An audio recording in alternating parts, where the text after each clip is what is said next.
Ufufuko wa Yesu ni limbuko la walio hai.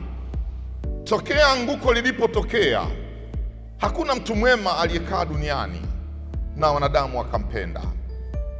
Mtu mwema hakubaliki duniani.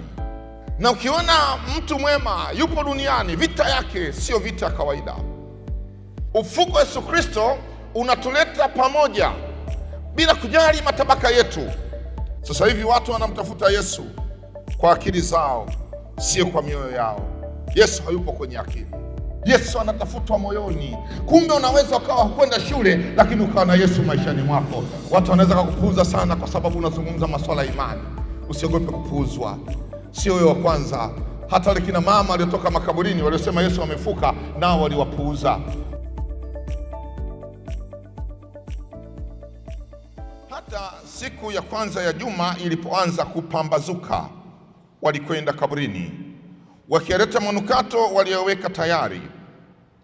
Wakalikuta lile jiwe limevingirishwa mbali na kaburi. Wakaingia wasione mwili wa Bwana Yesu. Ikawa walipokuwa wakifadhaika kwa ajili ya neno hilo, tazama, watu wawili walisimama karibu nao, wamevaa nguo za kumetameta. Nao walipoingiwa na hofu na kuinama kifudifudi hata nchi, hao waliwaambia, kwa nini mnamtafuta aliye hai kati ya wafu? Hayupo hapa, amefufuka. Kumbukeni alivyosema nanyi alipokuwa angaliko Galilaya, akisema, imempasa mwana wa Adamu kutiwa mikononi mwa wenye dhambi na kusulubiwa na kufufuka siku ya tatu. Wakayakumbuka maneno yake. Wakaondoka kaburini, wakarudi, wakawaarifu wale 11 na wengine wote habari za mambo hayo yote. Nao ni Mariamu Magdalene na Yohana na Mariamu mamaye Yakobo na wale wanawake wengine waliokuwa pamoja nao. Hao waliwaambia mitume habari za mambo hayo. Maneno yao yakaonekana kama upuuzi kwao, wala hawakuwasadiki. Lakini Petro aliondoka akaenda mbio hata kaburini, akainama, akachungulia ndani, akaviona vile vitambaa vya sanda tu, akaenda zake akiastajabia yaliyotukia. Amen. Tuketi. Leo kichwa kinachotuongoza kinasema ufufuko wa Yesu ni limbuko la walio hai. Ufufuko wa Yesu ni limbuko la walio hai. Tokea anguko la bustanini Eden, dunia haitaki kukaa na watu wema. Tunajifundisha dunia hii, tokea anguko lilipotokea, hakuna mtu mwema aliyekaa duniani na wanadamu wakampenda. Tunamwona Kaini akiwa kwenye bustani ya Eden na ndugu yake Habiri wakiwa wamekaa pamoja baada ya kutoka katika bustani ya Eden. Wakiwa wamekaa pamoja katika maisha hayo, Biblia inatuonyesha kwamba Habiri alikuwa mtenda mema, lakini Kaini hakumwacha Habiri aishi. Tunajifundisha katika maandiko juu ya Nuhu alipokuwa mtu mwema, akatengeneza safina, watu walimdhihaki, wakamcheka. Mtu mwema hakubaliki duniani. Na ukiona mtu mwema yupo duniani, vita yake sio vita ya kawaida. Vita yake siku zote inakuwa ni vita ngumu. Najifundisha kutoka kwa Yesu Kristo jinsi alimfanya mema. Aliponya wenye magonjwa, lakini hawakuthamini uponyaji wake. Aliwalisha wenye njaa, lakini hawakuthamini chakula chake. Aliwafariji waliokuwa na vilio, lakini hawakuona kuwa ni kitu. Alifufua waliokufa, lakini hawakujali. Hii dunia ambayo siku zote ukiwa mwema ni adui wa hii dunia. Dunia imejaa unafiki. Dunia imejaa watu wasiokuwa wema. Na tunakumbuka tu Ijumaa tulikuja kwenye ibada tukiwa tumevaa nguo nyeusi, kwa sababu kuna mwema mmoja aliyetendewa ukatili. Kuna mwema mmoja aliyeuawa, tena kifo cha aibu, kifo cha kuwekwa msalabani pasipokuwa na nguo.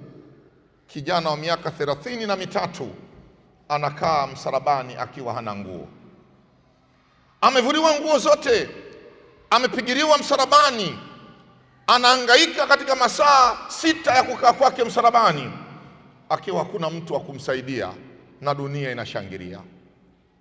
Ndugu zangu wapendwa, wana Segerea, leo tumekusanyika hapa kwa sababu tunapita kwenye hiyo dhiki, tunapita kwenye hiyo hali, tunapita kwenye hayo mahangaiko. Lakini nini nataka kusema leo? Ndio maana Luka anatueleza mambo makuu matano. Kati ya mengi nimechukua matano niweze kusema na kanisa. Sitaki kuhubiri muda mrefu leo. Jambo la kwanza, ufufuko wa Yesu ni limbuko la sisi tulio hai. Maana yake ni tumaini letu sisi tulio hai. Ufufuko wa Yesu Kristo unatuleta pamoja bila kujali maisha yetu, bila kujali matabaka yetu. Mara kadhaa nimekuwa nikisema katika maisha haya ni sehemu mbili tu duniani ambazo watu wanakaa pamoja bila ubaguzi. Sehemu ya kwanza ambayo watu wanakaa pamoja bila ubaguzi ni monchuari.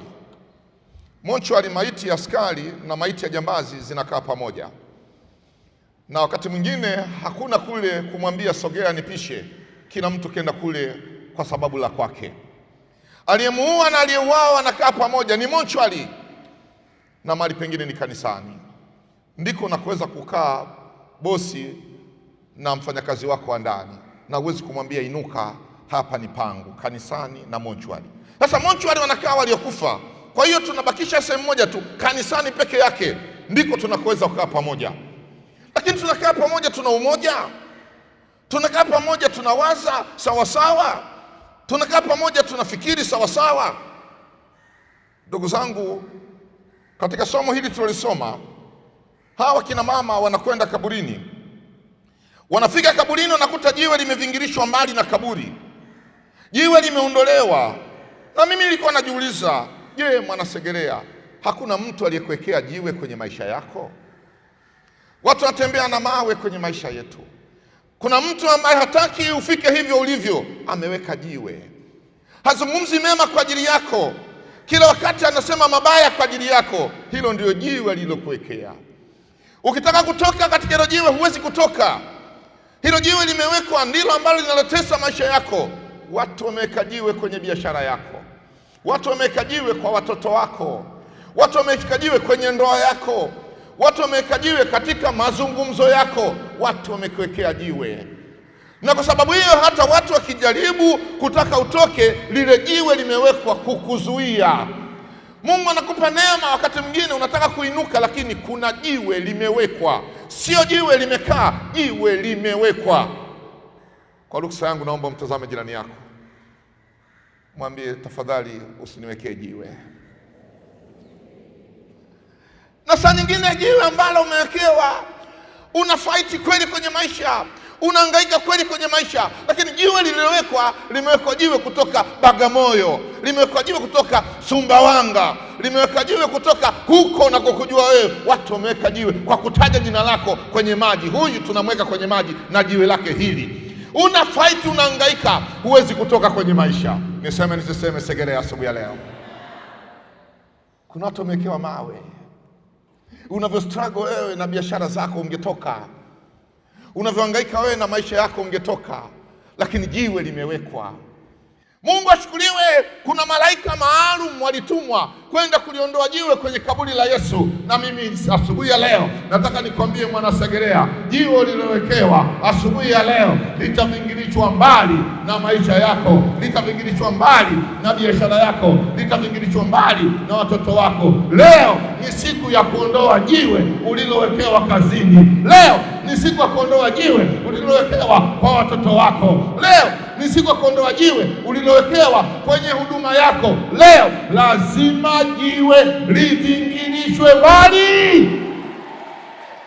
Sijasikia Segerea, nasema tena, leo jiwe lazima livingirishwe mbali. Unajitahidi, mtoto wa watu, umetoka kijijini, umetoka nyumbani, wewe ndio tegemeo. Umetoka kule unakuja huku, unapambana na kila kitu, unahangaika huku na huku, halafu mtu mwingine umefanikiwa kidogo, anakwambia tutengeneze biashara ya pamoja, tuwe partners. Ukimpa hela imepotea, halafu ile hela iliyopotea mwenzako na familia yake wanakula vizuri, wanaishi vizuri. Unajiuliza, nimekosea wapi? Labda nifaiti tena. Unafaiti tena, unafika mahali pazuri, unaenda unaweka hela. Baada ya muda ile hela nayo pia unaambiwa kwamba imepotea. Kila siku wewe ni mtu wa kuhangaika, kila siku wewe ni mtu wa kuchakalika, lakini mafanikio huyaoni kwa sababu kuna jiwe limewekwa. Na mimi nasema tena leo, jiwe hili, Pasaka hii lazima liondoke. Halitakaa hilo jiwe katika maisha yako. Mungu lazima akupe mpenyo, Mungu lazima akupe njia, Mungu lazima akupe mahali pa kutokea. Na Yesu anafufuka na maisha yako. Jambo la pili, wale malaika wakawaambia wale wanawake, hayupo hapa. Sasa hivi watu wanamtafuta Yesu kwa akili zao, sio kwa mioyo yao. Yesu hayupo kwenye akili. Kuna watu wanapambana sana kutafuta Yesu kwa akili zao, hayupo kwenye akili. Ndio maana angekuwa anatafutwa kwenye akili, maprofesa wote, madaktari wote, wenye PhD wote, wenye masters wote ndio wangeenda mbinguni. Lakini Yesu atafutwa kwenye akili. Yesu anatafutwa moyoni. Kumbe unaweza ukawa hukwenda shule lakini ukawa na Yesu maishani mwako. Kumbe unaweza ukawa hukufanikiwa kusoma ukawa na Yesu maishani mwako. Sisemi kama wasomi hawamuoni Yesu, ila uwe msomi mwenye Yesu moyoni. Uwe msomi ambaye Yesu anatembea pamoja nawe. Hayupo hapa kwenye akili. Mwambie jirani yako, hayupo hapa. Na saa nyingine wanahangaika watu kumtafuta kwenye nyumba za ibada. Siku hizi na mimi ninaanza kubadilisha jina. Sasa hivi na mimi naitwa Mtume na Nabii Mwitile, ili na mimi nipate vile vile watu ambao wanamtafuta Yesu kwa akili. Ukijiita tu mtume na nabii, au ukijiita kanisa lenye jina la Kiingereza, ndio hilo Restoration. Hilo ndio jina ambalo watu wanasema kwamba hapa ndio aliko Yesu. Nataka nikwambie, Yesu yupo Segerea, yupo hapa kwa sababu yeye ni uzima. Yesu hakai kwenye majina, Yesu anakaa mahali popote, ili mradi ukimwamini, ili mradi ukimtegemea, atakuja kwako. Anasema, tazama nasimama mlangoni nabisha, mtu akisikia akifungua mlango, nitaingia kwake, nitakaa pamoja naye, nitakula pamoja naye. Yesu asubuhi ya leo yuko moyoni mwako, yuko katika nafsi yako, unatembea naye. Usihangaike Segerea, Yesu yuko mahali hapa. Kama hujamuona huwezi kumwona. Ukimtafuta kwa akili utaanza kutazama, mbona wanavaa kanzu, mbona wanavaa na zile stola, mbona ibada ina utaratibu. Yesu hakai katika madhehebu, Yesu hakai katikati ya watu. Yesu anakaa mahali ambapo watu wamemtegemea na kumcha, watu ambao wamesema kwamba ndio kwake, watu wanasema kwamba nitaishi pamoja naye. Yesu anakaa mahali hapo. Lakini wale wanahangaika, wanaokwenda kule na kule, hayupo. Jambo la tatu nataka nimalize mapema. Wale wanawake walipotoka kule kaburini, maneno yao walipokuwa wanawaambia mitume yalionekana kama ni upuzi. Usiogope watu wakupuuza kwa maneno ya imani. Watu wanaweza kukupuuza sana kwa sababu unazungumza masuala ya imani. Usiogope kupuuzwa. Sio wewe wa kwanza. Hata wale kina mama waliotoka makaburini waliosema Yesu amefuka, nao waliwapuuza. Nataka nikwambie, hicho ulicho nacho watu wanachokipuuza, kishike hicho hicho, tembea nacho hicho hicho, simama nacho hicho hicho. Mwisho watu watakiona ulichokishika ni sahihi. Lakini sasa hivi watu wanakupuuza. Wewe hujajua, umeenda nyumbani umekutana na ndugu zako wanakupuuza. Mlokole huyo, mlokole ana nini huyo? Mlokole tu huyo, hana lolote huyo. Siku hizi Dar es Salaam imeharibu kweli kweli, hana lolote huyo. Lakini nyang'ana hapo, baada muda watakuita watoto wao wakipagawa na mapepo, mwiteni fulani aje kutuombea. Utakwenda pale. Sasa hivi wanakupuuza, lakini itafika sawa atakuhitaji. Nataka nikwambie asubuhi ya leo, wewe unahitajika hata kama hawakupendi. Hii ni saa ya Mungu simama na wewe, na Mungu hufanya kwa ajili yako. Wale wanawake wakasema Yesu amefuka, amefufuka, watu wakawapuuza. Na mimi asubuhi ya leo ninakwambia Yesu yuko hai. Hata kama utanipuuza, Yesu amefufuka. Hata kama hutajali, Yesu amefufuka. Hata kama hutanielewa, Yesu amefufuka. Nasema tena amefufuka, nasema tena yuko hai, nasema tena anatawala, nasema tena anamiliki, nasema tena yuko ndani ya maisha yangu, nasema tena amesimama na mimi kuniinua mahali ambapo nimeanguka. Yuko hai. Nilikutana na binti mwezi huu, alikuwa binti wa Kikristo, akaacha maisha ya Kikristo, akaamua kuhamia mahali pengine. Amekuja amevaa alichokiona ya kwamba kinavaa kufaliwa. Akaja ofisini kwangu kwa sababu mama yake amelia sana. Mama yake amelia sana kwa sababu ni binti ametoka katika familia yenye chimbuko la Kikristo, na binti amekuwa hasikii la mtu, ameamua kuacha Ukristo. Mama yake akasema twende kwa mchungaji. Wakaja, si washirika hapa Segerea, wakaja kuja kuzungumza na mimi. Nikamuuliza yule binti, kwa nini umeamua kwenda hivyo? Anasema mtume wa mwisho ndio huyu. Yesu alimtabiri huyu. Kwa hiyo Yesu ndo alipomtabiri huyu ndo kaja kuleta ukamilifu. Kwa mimi nimemfuata mtume mkamilifu. Nikamwambia kwa hiyo Yesu alimtabiri, kwa hiyo Yesu naye ni mtume. Kaambia nieleze mtume ambaye yuko hai. Sema Yesu peke yake ndio yuko hai. Kusema kumbe nahubiri na habari za mtu aliye hai. Huyo wapako yuko wapi? Anasubiri kufufuliwa. Nataka nikwambie asubuhi ya leo, unaweza kuhangaika kila mahali, lakini mimi nakwambia Yesu yuko hai. Na kwa sababu hiyo sitaondoka hapa, sitahama hapa kwa sababu yuko hai. Wewe hama, nenda kokote kwa sababu hujui uko unakokwenda kuna nini. Mimi nimetoka huko, nimekuja huku ni kwa sababu yuko hai. Angekuwa hayuko hai, ningebakia kule kule alikokuwa, lakini yuko hai, ndio maana niko hapa. Niko hapa kwa sababu yuko hai. Nikimwita anaitika, nikimuuliza ananijibu. Akaniuliza sasa na Mungu watatu nao wanatoka wapi? Manake huku nilikuwa zamani kuna Mungu Baba, Mungu Mwana, Mungu Roho. Hao Mungu watatu wanatoka wapi? Nilikuwa na kiholda imeandikwa Mwipile. Nikamwambia hii imeandikwaje? Mwipile. Nikachukua driving license yangu nikamwonyesha, imeandikwaje? Mwipile. Nikamchukulia na kadi yangu ya bima ya afya nikamwonyesha, imeandikwaje? Mwipile. Nikamwambia nikienda kwa daktari atasema mgonjwa Mwipile, mgonjwa Mwipile.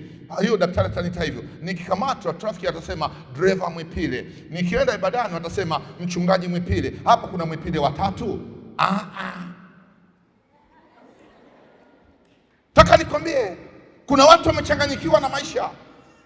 Mungu ni mmoja, anafanya kazi katika maeneo matatu. Aliumba, alikuwa Baba. Alipokomboa, alikuwa Mwana. Alipotakasa, alikuwa ni Roho. Mwenyewe ni Mungu, anabakia kuwa Mungu. Kwa hiyo nenda uendako, Yesu ni jibu la maisha yangu. Yesu ni kimbilio langu. Yesu ni msaada wangu. Nataka nikwambie, Mungu hawawi watatu. Mungu mmoja anayefanya kazi tatu kwa nyakati tofauti. Na asubuhi ya leo hii nafsi ya mwana imetoka kaburini. Aliyemtoa kaburini ni ile nafsi ya baba, ikasema mwanangu inuka. Mwana akainuka kwa sababu baba alitaka ainuke, na kwa sababu mwana ameinuka anakuinua na wewe, ananiinua na mimi, anainua na wengine, kwa sababu mwana amebeba sura ya kibinadamu, amebeba maisha ya kibinadamu. Mwana akikuweka huru, utakuwa huru kweli. Jambo la 4 leo nataka muondoke mapema. Hawa wanafunzi walipokuwa wametoka pale kaburini, wakayakumbuka maneno ya Yesu. Unakumbuka nini kwenye maisha yako? Kuna watu wana kumbukumbu mbaya, wanatembea na kumbukumbu mbaya maishani mwao. Hawa wanafunzi wakakumbuka kwamba alituambia atapelekwa katika mikono ya watesaji, watamuua. Wakakumbuka. Unakumbuka nini kwenye maisha yako? Nini kinachokukumbusha kwenye maisha yako? Umekuja kwenye ibada hii, unakumbuka nini? Nataka niulize maswali machache. Unakumbuka familia yako inavyokutesa? Umekuja kwenye ibada hii, unakumbuka nini? Unakumbuka ndugu zako wanavyokutenga? Umekuja kwenye ibada hii, unakumbuka nini? Jana nilikuwa na mama mmoja, msharika wetu yupo kwenye ibada hii, akasema kwa mchungaji, tuandalie semina sisi wajane. Kuna wajane bado wanakumbuka waume zao ingawa wako kaburini. Unakumbuka nini? Unakumbuka nini kwenye maisha yako? Unakumbuka ndoa yako ilivyojaa usaliti? Unakumbuka nini kwenye maisha yako? Unakumbuka mahangaiko yako? Unakumbuka nini? Unakumbuka shangazi aliyekuwa anakusumbua wakati ukiwa umeenda nyumbani kwake? Unakumbuka nini? Unakumbuka jinsi ulivyokosa ada wakafika mahali wakakuchangia ada? Unakumbuka nini? Unakumbuka ulivyoenda kuomba kazi? Unakumbuka nini? Unakumbuka ulivyodhalilishwa? Unakumbuka nini? Hawa wanafunzi wakakumbuka. Kuna watu wanasahau walikotoka. Kuna watu wanasahau maisha yao. Kuna watu hawakumbuki kwa sababu amefanikiwa, hakumbuki umaskini. Amefanikiwa, hakumbuki watu walio chini. Kuna watu hawakumbuki hata kusalimia watu. Hawakumbuki hata kama Mungu amekupa neema, umeweka na nyumba yako, nyumba hii inalindwa na mitambo maalum, ukawekwa na mbwa mkali, halafu ukafika mahali ukamweka na mlinzi katika geti, halafu asubuhi ukumbuki yule mlinzi hata kumwambia umeamkaje, umeendeleaje, pakoje hapa. Hawakumbuki. Una mtoto wa kazi ambaye yupo, huyu mtoto wa kazi ambaye ndiye anayekuandalia ni chakula pale nyumbani na kila kitu, alipovunja kikombe ukamdai kikombe kile, utamkata kwenye mshahara wake. Hukumbuki kama ile ni neema tu wewe kuwa na mfanyakazi. Hukumbuki kama ile ni neema tu huyo binti kuja kukaa nyumbani kwako, huyo mvulana kuja nyumbani kwako. Kumbuka ulivyolelewa, kumbuka ulivyotoka, kumbuka maisha yako ya nyuma, kumbuka hali yako uliyokuwa nayo, kumbuka familia ulikotoka, kumbuka kijiji ulichotoka, kumbuka. Kuna watu hawakumbuki. Wamefika Dar es Salaam na sasa hivi Mungu ametendea jambo kubwa sana Dar es Salaam. Mturuki kamwaga nguo kuliko kawaida. Sasa kila kona ukipita kuna nguo. Tunajua kuvaa vizuri, lakini hukumbuki kama kulikuwa na nyakati za vilaka. Hukumbuki ile nyakati zile za zamani. Hukumbuki kile kitenge cha rafiki, jembe ni mali. Hukumbuki zile kanga za maviambuzi. Hukumbuki lile trekta la ujamaa na ushirika. Hukumbuki kupanga foleni ya kusubiri UDA. Kumbuka ni ambayo mmekuja.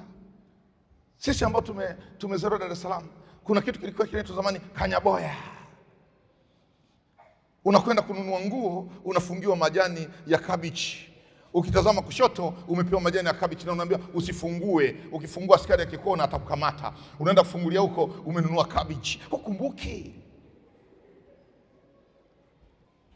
Wewe ukumbuki wakati wa shule, ukumbuki wakati wa ukaguzi, unakaguliwa meno, hukumbuki nyosha vidole tutazame kucha, hukumbuki. Leo umefika mahali umefanikiwa, leo umefika mahali unatembea na wewe una gari, eti wakati wa mvua na wewe unarushia watu maji na matope, hukumbuki.